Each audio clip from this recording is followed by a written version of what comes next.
Aujourd'hui, un conte d'Andersen qui s'appelle Le Papillon. Le papillon veut se marier et, comme vous le pensez bien, il prétend choisir une fleur jolie entre toutes les fleurs. Elles sont en grand nombre et le choix dans une telle quantité est embarrassant. Le papillon vole tout droit vers les pâquerettes. C'est une petite fleur que les Français nomment aussi marguerite. Lorsque les amoureux arrachent ses feuilles, à chaque feuille arrachée, ils demandent « M'aime-t-il ou m'aime-t-elle un peu, beaucoup, passionnément, pas du tout ?» La réponse de la dernière feuille est la bonne. Le papillon l'interroge. « Chère dame Marguerite, vous êtes la plus avisée de toutes les fleurs. Dites-moi si je vous prie si je dois épouser celle-ci ou celle-là. » La Marguerite ne daigna pas lui répondre.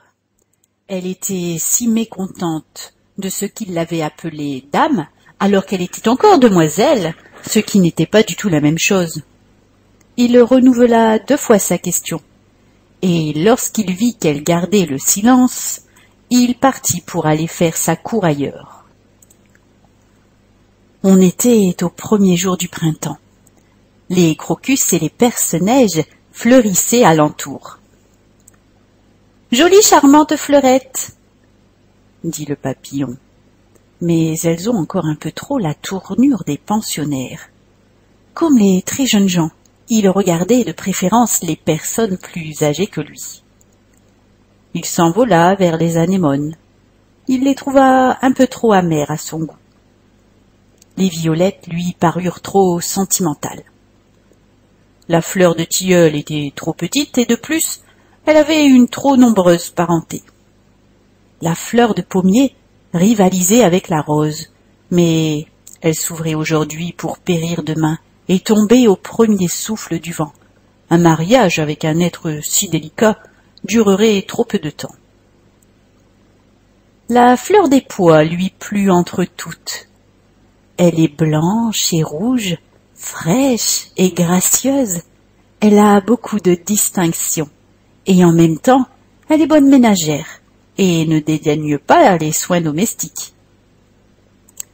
Il allait lui adresser sa demande, lorsqu'il aperçut près d'elle une cosse à l'extrémité de laquelle pendait une fleur desséchée. « Qu'est-ce cela ?» fit-il. « C'est ma sœur, » répondit Fleur des Pois. « Vraiment? Et vous serez comme cela un jour ?» Et le papillon s'enfuit. Le chèvrefeuille penchait ses branches en dehors d'une haie. Il y avait là une quantité de filles toutes pareilles et avec de longues figures au teint jaune. « À coup sûr, » pensa le papillon, il était impossible d'aimer cela. Le printemps passa, et l'été après le printemps. On était à l'automne, et le papillon n'avait pu se décider encore. Les fleurs étalaient maintenant leurs robes les plus éclatantes. En vain, car elles n'avaient plus le parfum de la jeunesse. C'est surtout à ce frais parfum que sont sensibles les cœurs qui ne sont plus jeunes. Et il y en avait fort peu, il faut l'avouer, dans les dahlias et dans les chrysanthèmes. Aussi le papillon se tourna-t-il en dernier recours vers la menthe. Cette plante ne fleurit pas, mais on peut dire qu'elle est la fleur tout entière, tant elle est parfumée de la tête aux pieds. Chacune de ses feuilles vaut une fleur, pour les senteurs qu'elle répand dans l'air. C'est ce qu'il me faut, je l'épouse. » Et il fit sa déclaration. La menthe demeura silencieuse et guindée en l'écoutant. À la fin, elle dit: « Je vous offre mon amitié, s'il vous plaît, mais rien de plus. Je suis vieille, et vous n'êtes plus jeune. Nous pouvons fort bien vivre l'un pour l'autre. Mais quant à nous marier, sachons à notre âge éviter le ridicule. » Et c'est ainsi qu'il arriva que le papillon n'épousa personne. Il avait été trop long à faire son choix, et c'est une mauvaise méthode. Il devint donc ce que nous appelons un vieux garçon. L'automne touchait à sa fin. Le temps était sombre et il pleuvait. Le vent froid soufflait sur le dos des vieux saules au point de les faire craquer. Il n'était pas bon vraiment de se trouver dehors par ce temps-là. Aussi le papillon ne vivait-il plus en plein air. Il avait par fortune rencontré un asile, une chambre bien chauffée où régnait la température de l'été.